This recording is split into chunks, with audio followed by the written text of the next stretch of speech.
ಯಜಮಾನಿ ಸೀರಿಯಲ್ ನಂತರ ಇವಾಗ ಬಿಗ್ ಬಾಸ್ ಮನೆಯಲ್ಲಿ ವಧು ಧಾರಾವಾಹಿಯ ನಟರು ಹಾಗೂ ನಟಿಯರು ಬಂದಿದ್ದಾರೆ ಅಂತಲೇ ಹೇಳಬೇಕು. ಈಗ ಬಿಗ್ ಬಾಸ್ ಇವಾಗ 2ನೇ ಪ್ರೋಮೋ ಬಿಟ್ಟಿದ್ದಾರೆ ಅಂತಲೇ ಹೇಳಬೇಕು. ಹೌದು, ಇದರಲ್ಲಿ ವಧು ಅವರು ಎಲ್ಲ ಸ್ಪರ್ಧಿಗಳಿಗೆ ರಾಜಿ ಮಾಡಲು ಬಂದಿದ್ದಾರೆ ಅಂತ ಹೇಳ್ಬೋದು. ಹೌದು, ತ್ರಿವಿಕ್ರಮ್ ಮತ್ತು ಮೋಕ್ಷಿತಾ ಅವರ ಮಧ್ಯೆ ಮೊದಲು ಜಗಳ ಆಗಿತ್ತಲ್ಲ. ಹೌದು, ಮೋಕ್ಷಿತಾ ಅವರು ಎಲಿಮಿನೇಟ್ ಆಗಿ ಹೋಗ್ಬೇಕಿತ್ತು, ಆದರೆ ಮತ್ತೆ ಕಾರಿನಲ್ಲಿ ತಿರ್ಗಾ ವಾಪಸ್ ಬಂದ್ರಲ್ಲ. ಸೊ ಆ ವಾರದಲ್ಲಿ ಮೋಕ್ಷಿತಾ ಮತ್ತು ತ್ರಿವಿಕ್ರಮ್ ಜಗಳ ಆಗಿತ್ತು. ಸೊ ಅದೇ ವಿಷಯವಾಗಿ ಇಂದು ವಧು ಧಾರಾವಾಹಿಯ ನಟಿ ತ್ರಿವಿಕ್ರಮ್ ಮತ್ತು ಮೋಕ್ಷಿತಾ ಅವರಿಗೆ ಮನಸ್ತಾಪವನ್ನು ಪರಿಹರಿಸಲು ಬಂದಿದ್ದಾರೆ ಅಂತಲೇ ಹೇಳಬೇಕು. ಹೌದು, ಮೋಕ್ಷಿತಾ ಅವರು ಅಂತಾರೆ, ತ್ರಿವಿಕ್ರಮ್ ಮೇಲೆ ನನಗೆ ಯಾವುದೇ ಕೋಪ ಅಥವಾ ಬೇಜಾರು ಇಲ್ಲ ಅಂತ. ಅದಕ್ಕೆ ತ್ರಿವಿಕ್ರಮ್ ಅಂತಾರೆ, ನಾನು ಚೆನ್ನಾಗಿಡೋ ಹುಡುಗಿರ ಹತ್ರ ಜಗಳ ಮಾಡ್ಕೊಳ್ಳೋದಿಲ್ಲ ಅಂತ.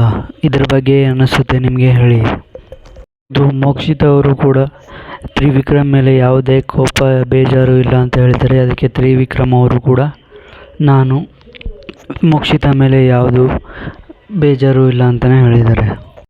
ಅಂದರೆ ನೋಡೋಕೆ ಚೆನ್ನಾಗಿರೋ ಹುಡುಗಿರ ಹತ್ರ ಬೇಜಾರು ಮಾಡ್ಕೊಳ್ಳೋದಿಲ್ವಾ, ಅಥವಾ ಮನಸ್ಸಿಂದ ಚೆನ್ನಾಗಿರೋ ಹುಡುಗಿರ ಹತ್ರ ಬೇಜಾರು ಮಾಡ್ಕೊಳ್ಳೋದಿಲ್ಲ ಅಂತ ತ್ರಿವಿಕ್ರಮ್ ಹೇಳಿದರು ಅಂತ ಏನನ್ನಿಸುತ್ತೆ ನಿಮಗೆ? ತ್ರಿವಿಕ್ರಮ್ ಅವರು ಯಾವ ಕಡೆ ವಾಲ್ತಾ ಇದ್ದಾರೆ ಅಂತಲೇ ಅರ್ಥ ಆಗ್ತಾಯಿಲ್ಲ. ಹೌದು, ಒಂದು ಕಡೆ ಭವ್ಯ ಅವರಿಗೆ ಐ ಲವ್ ಯು ಹೇಳಿದ್ದು, ಇನ್ನೊಂದು ಕಡೆ ಮೋಕ್ಷಿತಾ ಅವ್ರಿಗೆ ಫ್ಯಾನ್ ಬಾಯ್ ಆಗಿದ್ದು. ಇದರ ಬಗ್ಗೆ ನಿಮಗೇನು ಅನಿಸುತ್ತೆ ಹೇಳಿ.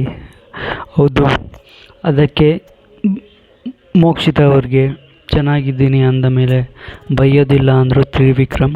ಸೊ ಅದಕ್ಕೆ ಅಲ್ಲಿದ್ದ ರಜತ್ ಅವರು, ಹೌದು ಮತ್ತು ಭವ್ಯ ಯಾಕೆ ಚೆನ್ನಾಗಿಲ್ವಾ, ಮತ್ತು ಅವಳ ಜೊತೆ ಏನಕ್ಕೆ ಜಗಳ ಆಡ್ತೀಯಾ ಅಂತ ರಜತ್ ಅವರು ಸಖತ್ತಾಗಿ ಕಾಮಿಡಿ ಮಾಡಿದ್ದಾರೆ ಅಂತಲೇ ಹೇಳಬೇಕು. ಇದರ ಬಗ್ಗೆ ನಿಮಗೇನು ಅನಿಸುತ್ತೆ? ಭವ್ಯ ಮತ್ತು ತ್ರಿವಿಕ್ರಮ್ ಅವರ ಜೋಡಿ ಚೆನ್ನಾಗಿದೆಯಾ, ಅಥವಾ ಮೋಕ್ಷಿತಾ ಹಾಗೂ ತ್ರಿವಿಕ್ರಮ್ ಜೋಡಿ ಚೆನ್ನಾಗಿರುತ್ತಾ ಅಂತ ಕಾಮೆಂಟ್ ಸೆಕ್ಷನಲ್ಲಿ ಕಾಮೆಂಟ್ ಮಾಡಿ. ಈ ವಿಡಿಯೋ ನಿಮಗೆ ಇಷ್ಟ ಆಗಿದ್ದರೆ ಒಂದು ಲೈಕ್ ಮಾಡಿ, ನನ್ನ ಚಾನಲ್ನ ಸಬ್ಸ್ಕ್ರೈಬ್ ಮಾಡಿ. ಹೀಗೆ ಒಳ್ಳೆ ಕಂಟೆಂಟ್ ಜೊತೆಗೆ ಬರ್ತಾ ಇರ್ತೀನಿ. ನನ್ನನ್ನು ಸಪೋರ್ಟ್ ಮಾಡ್ತಾಯಿರಿ ಅಂತ ಕೇಳ್ತೀನಿ. ಸಿಗ್ತಾ ಇರೋಣ ಮುಂದಿನ ವಿಡಿಯೋದಲ್ಲಿ. ಬಾಯ್, ಟೇಕ್ ಕೇರ್.